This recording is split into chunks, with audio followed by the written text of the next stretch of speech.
xildhibaan cabdirashiid cabdulaahi maxamed oo ka mid ah mudanayaasha baarlamaanka ee dowladda federaalk ee Soomaaliya isla markaana ah gudoomiyaha guddiga gaadiidka tamarta wadooyinka garoomada iyo dekedaha ee baarlamaanka Soomaaliya oo maanta shir jaraa'id ku qabtay magaalada Muqdisho ayaa ku eedeeyay ra'iisul wasaaraha dalka inuu ku fashilmay gudashada xilkiisa maadaama sida uu sheegay uu si cadaalad darro ah ra'iisul wasaaruhu ugu saxeexay beeshiisa xaq ay lahaayeen beelo kale taasi oo uu ku tilmaamay mid aan waafaqsanayn dastuurka dalka iyo shuruucda kale. Haddaba waa kan xildhibaan cabdirashiid cabdulaahi maxamed oo arrintaasi faahfaahinaya.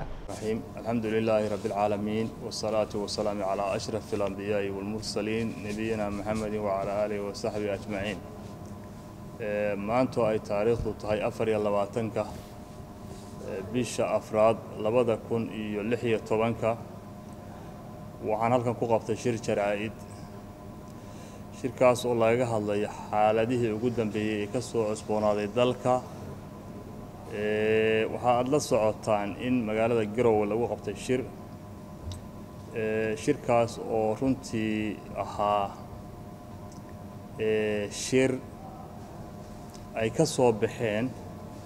qodobo lagaga hadlayay qaabka ay u dhacayso doorashada ka dhacaysa dalka 2016 Agosto haddii Ilaahay idmo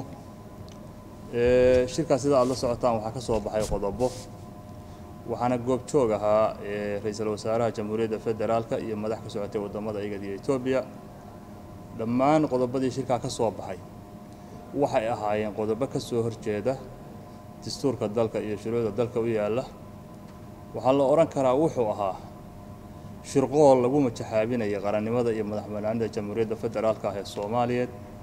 sida awgeed waxaanu aaminsanahay shirkaasi inuu ahaa shir aan meel laba aan ka waafaqsanayn shuruucda dalka u yaala waxa ayaan darro ahayd waxa ku qoran shirka labada dhinac waxay ku heshiiyeen runtii labada dhinac ma garanayno dalka Jamhuuriyadda Federaalka ee Soomaaliya waa hal dawlad waa dal qura hal madaxweyne iyo hal ra'iisul wasaare iyo gudoomiye baarlamaan buu leeyahay marka labada dhinac waxa ayaan darro in ereyga la isticmaalo taasoo ah erey ay u muuqato inuu yahay erey dalka lagu kala goynayo oo u muuqda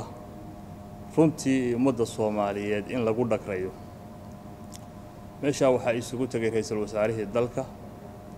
iyo madaxweynaha Puntland iyo madaxda kale oo aan sheegay heshiisyadii meesha ka soo baxay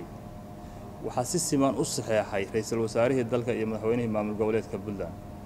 waana arrin ka soo horjeeda sharciga dalka iyo dastuurka dalka intaba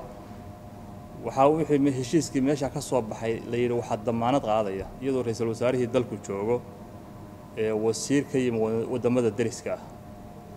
taasina waxay u muuqataa ra'iisul wasaaraha Jamhuuriyadda Federaalka xilkii ummaddu ay u dhiibatay ee ahaa madaxa fulinta iyo hogaaminta siyaasadda dalka inuu ku fashilmay waxa muuqata oo iyana runtii dadka Soomaaliyeed ay arkaan ra'iisul wasaare Soomaaliyeed bay haayeen waxa ku xusan halkan qodobo ah in beelaha degan Sool Sanaag iyo Cayn ama Khaatumo State of Somalia xildhibaanadeeda laga soo xulayo maamulka Puntland oo soo xulayo madaxweynaha Puntland ra'iisul wasaaraha dalka oo runtii ahaa ra'iisul wasaarihii ummadda Soomaaliyeed ay dooratay loona doortay inuu waajibaadkii dastuuriga ah ee loo dhibay uu ka soo baxo dadka Soomaaliyeedna si cadaalad oo sinaana ugu shaqeeyo inuu ku kacay eex qabiil iyo sid bursi isagoo xuquuqdii beelaha Sool Sanaag iyo Cayn uu sid bursi u siiyay beesha isagoo uu ka soo jeedo heshiiskan ay ku xusan tahay oo runtii laba nin oo ilmaadeer ah oo jifo hoos ah ay runtii ku heshiiyeen inay duusiyaan beelaha Soomaaliyeed beel ka mid ah dadka reer Khaatumo waa dad muwaadiniin ah waa dadkii u soo halgabay gobonimada Soomaaliyeed waa dad magac iyo maamuus ku leh bulshada Soomaaliyeed waa ayaan darro in ra'iisul wasaarihii iyo nin sheeganaya madaxweyne maamul goboleed ay anaga u soo xulayna arrintaasi waa gef waa gardarro uma dul qaadan doono inta kadib waxaan maqlayay maalmahan idaacadaha aad u soo noqnoqonayay madaxweynaha maamulka Puntland oo leh xildhibaanada Sool iyo Sanaag iyo Cayn anaa soo xulaya Puntland bay ka mid yihiin qofka mas'uulka ah waxa muhiim ah hadalkiisa inuu sumad ku dhigto waxa uu ka hadlayaana ay noqdaan wax jira waxaanu la soconnaa waraaqda tan hadda halkan horteedna taalla waxay ka soo baxday xafiiska ra'iisul wasaaraha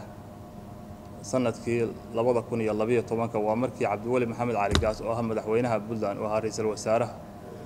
waana aqoonsiga ugu horeeyay ee khaatumo loo sameeyo aad iyo aad buu ugu mahadsan yahay 2012 buu qoray isagoo ra'iisul wasaaraha jamhuuriyadda federaalka afar sano kadib isagoo madaxweynaha maamulka Puntland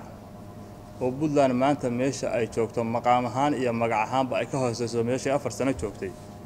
inuu yiraahdo khaatumo ma aqoonsani ee dastuurka Puntland bay ku qoran tahay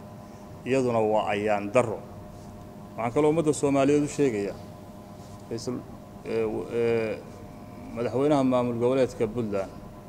muddo 5 bilood ka badan buu wuxuu lahaa mar rabno 4.5 ma aqbalayno dadkiisa iyo deegaankiisaba uu lahaa ma aqbalayno marnaba ma jirin marnaba kama soo horjeedin 4.5 mar walba uu taageersanaa laakiin dadkiisa ayuu waxaan jirin uu sheegayay waana ayaan daro qofka mas'uulka ah dadka uu iyo dalka uu dhaartay iyo dadkiisa inuu waxaan runahayn uu sheego waxaan ku soo koobayaa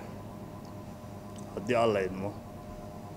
heshiiska magaalada Garowe iyo wixii ka soo baxayba sidii aan horeba u sheegay marar hore aan idaacadaha uga hadlay waa qayru dastuuri wuxuu ka soo horjeedaa dastuurka dalka iyo shuruucda dalkuna wuxuu leeyahay hay'ado sharci dejin oo anigu aan ka mid ahay insha Allah biidnillaahi kariimna waajibaadkan nagaga beegan ayaanu ka qaadan doonaa haddii alla idmo ummadda Soomaaliyeedna waxaan u sheegaynaa waxyaabaha runtii xaqiiqda ka fog ee lagu majaxaabinayo qarannimada iyo madaxbannaanida Soomaaliyeed inayan u arag wax weyn dalku xukuumad iyo baarlamaan iyo garsoor iyo golayaal dastuur buu leeyahay waajibaadkan nagaga beeganna haddii alla idmo maalmaha dhow baanu ka qaadan doonaa biidnillaahi kariim